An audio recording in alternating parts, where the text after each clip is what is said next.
Assalamualaikum warahmatullahi wabarakatuh. Perkenalkan, kami dari kelompok 4 ingin mempresentasikan hasil diskusi kami. Nama saya Fibia Fahira Rum dengan NIM 1829042095. Perkenalkan, nama saya Andi Aditya Raihan Alfian dengan nomor induk mahasiswa 192904271, kelas PTEKF 2019 angkatan 2019. Perkenalkan, nama saya Nirwana, nomor induk mahasiswa 200209500029, Prodi Pendidikan Teknik Informatika dan Komputer, kelas D. Yang akan memaparkan materi yang berjudul Konsep Pembelajaran dalam Konteks Kurikulum 2013. Adapun agenda pembahasannya, yang pertama yaitu membedakan model-model pembelajaran dalam kurikulum 2013. Yang kedua yaitu menjelaskan metode-metode pembelajaran dalam kurikulum 2013. Dan yang ketiga yaitu menjelaskan pendekatan teknologikal, pedagogikal, dan content knowledge atau TPACK. Model-model pembelajaran dalam kurikulum 2013. Yang pertama yaitu model pembelajaran adalah kerangka konseptual atau pola yang digunakan sebagai pedoman dalam implementasi pembelajaran yang disusun secara sistematis untuk mencapai tujuan belajar. Yang kedua, 4 ciri khusus model pembelajaran. Yang pertama yaitu rasional, teoritis, logis. Yang kedua, memiliki landasan pemikiran tujuan yang jelas tentang apa dan bagaimana siswa belajar. Yang ketiga yaitu tingkah laku mengajar yang diperlukan agar model tersebut dapat dilaksanakan dengan berhasil. Dan yang terakhir, lingkungan belajar yang diperlukan agar tujuan pembelajaran itu dapat tercapai. Adapun jenis-jenis model pembelajaran dalam kurikulum 2013 berdasarkan Permendikbud nomor 65 tahun 2013 tentang standar proses, yaitu yang pertama discovery learning, yang kedua yaitu project based learning, yang ketiga yaitu problem based learning, yang keempat yaitu contextual teaching learning, dan yang terakhir yaitu inquiry based learning. Materi selanjutnya akan dilanjutkan oleh rekan saya. Yang pertama ada discovery learning. Maksud discovery learning mengarahkan siswa belajar melalui proses intuitif untuk akhirnya sampai kepada suatu kesimpulan.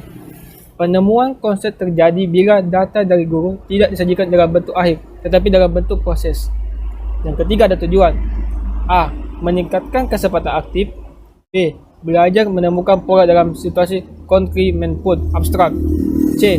Belajar merumuskan strategi tanya jawab dan memperoleh informasi yang bermanfaat dalam menemukan. D. Belajar membentuk cara kerja bersama yang efektif, saling membagi informasi, serta mendengarkan dan menggunakan ide-ide orang lain. Dan yang terakhir adalah E. Meningkatkan keterampilan konsep dan prinsip peserta didik yang lebih bermakna. Dan bagian keempat, mengubah pembelajaran yang teacher oriented ke student oriented. Rangka-rangkanya yaitu yang pertama, menciptakan stimulus atau rangsangan. Yang kedua, menyiapkan pernyataan masalah. Yang ketiga, mengumpulkan data. Yang keempat, mengolah data. Yang kelima, memverifikasi data. Dan yang terakhir yaitu menarik kesimpulan. 2. Project based learning. Maksud yang pertama, model pembelajaran yang menggunakan proyek atau kegiatan sebagai inter pembelajaran. Pembelajaran berbasis proyek dirancang untuk digunakan pada permasalahan kompleks yang diperlukan peserta didik dalam melakukan investigasi dan memahaminya.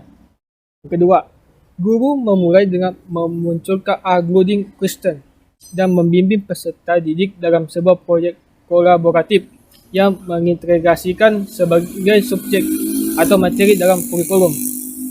Dan yang ketiga, memberikan kesempatan kepada para peserta didik untuk menggali konten dengan menggunakan berbagai cara yang bermakna bagi dirinya dan melakukan eksperimen secara kolaboratif.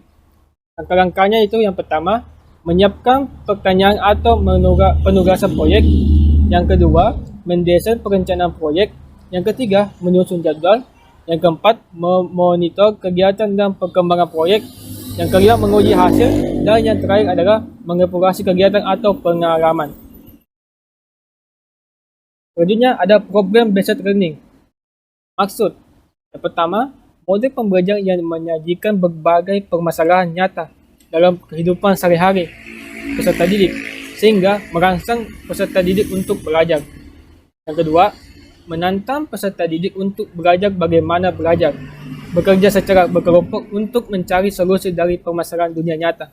Dan yang ketiga, masalah diberikan kepada peserta didik sebelum peserta didik mempelajari konsep atau materi yang berkenaan dengan masalah yang harus dipecahkan. Langkah-langkahnya itu yang pertama, mengorientasikan peserta didik pada masalah. Yang kedua, mengorganisasikan kegiatan pembelajaran. Yang ketiga, membimbing penyelidikan mandiri dan kelompok. Yang keempat, mengembangkan dan menyajikan hasil karya. Dan yang terakhir adalah analisis dan evaluasi proses pemecahan masalah. Yang kelima yaitu inquiry learning. Maksudnya kegiatan pembelajaran yang melibatkan secara maksimal seluruh kemampuan siswa untuk mencari dan menyelidiki sesuatu, benda, manusia, atau peristiwa secara sistematis, kritis, logis, analitik, sehingga mereka dapat merumuskan sendiri penemuannya dengan penuh percaya diri. Pembelajaran inquiry menekankan kepada proses mencari dan menemukan. Materi pelajaran tidak diberikan secara langsung. Peran siswa dalam pembelajaran ini adalah mencari dan menemukan sendiri materi pelajaran. Guru berperan sebagai fasilitator dan pembimbing siswa untuk belajar. Memiliki prinsip yang pertama berorientasi pada pengembangan intelektual, prinsip interaksi, prinsip bertanya, prinsip belajar untuk berpikir, dan prinsip keterbukaan.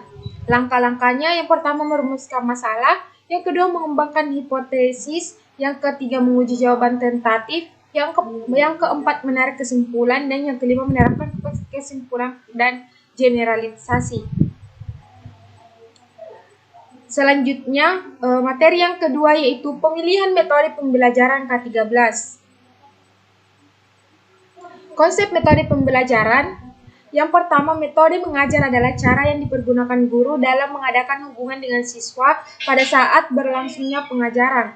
Metode pembelajaran juga diartikan sebagai cara kerja yang sistematis untuk memudahkan pelaksanaan berbagai kegiatan pembelajaran untuk mencapai tujuan yang diinginkan atau ditentukan. Jenis metode pembelajaran dalam K13, yang pertama metode yang sesuai dengan K13 adalah PyChem atau pembelajaran aktif, inovatif, kreatif, efektif, dan menyenangkan. Example, metode example dan non-example, metode picture dan non-picture, metode number head together, metode cooperative script, metode jigsaw, dan metode mind mapping. Yang ketiga yaitu pendekatan TPAC. TIPEC. Technological Pedagogical Content Knowledge atau TIPEC dalam K13. TIPEC adalah sebuah framework dalam mendesain model pembelajaran baru lagi guru atau cara guru dengan menggabungkan tiga aspek utama yaitu teknologi, pedagogi, dan konten atau materi pengetahuan. Yang kedua, mengintegrasikan teknologi dalam pembelajaran baik dalam aspek technological knowledge, pedagogical knowledge, dan content knowledge. Baik, itulah tadi materi yang sempat saya bawakan. Kurang dan lebihnya mohon dimaafkan. Wassalamualaikum warahmatullahi wabarakatuh.